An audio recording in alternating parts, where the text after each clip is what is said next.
Ni Jumapili tarehe 7 mwezi wa 6 mwaka 2026.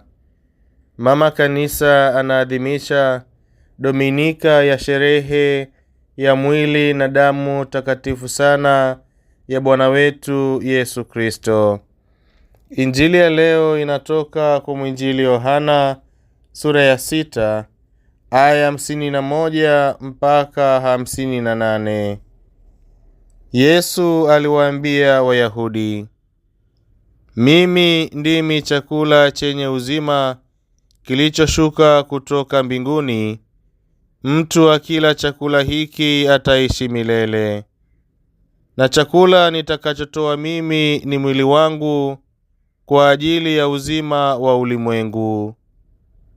Basi Wayahudi walishindana wao kwa wao wakisema, awezaje mtu huyu kutupa sisi mwili wake ili tuule?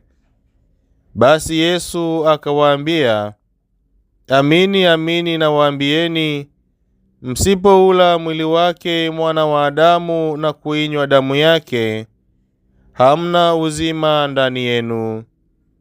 Aulaye mwili wangu na kuinywa damu yangu anao uzima wa milele, nami nitamfufua siku ya mwisho.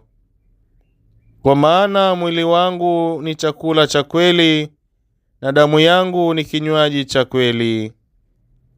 Aulaye mwili wangu na kuinywa damu yangu hukaa ndani yangu, nami hukaa ndani yake.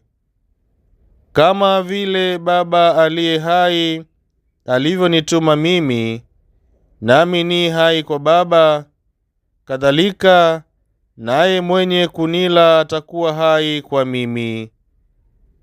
Hiki ndicho chakula kishukacho kutoka mbinguni, si kama mababa walivyokula wakafa, bali akilaye chakula hicho ataishi milele. Neno la Bwana.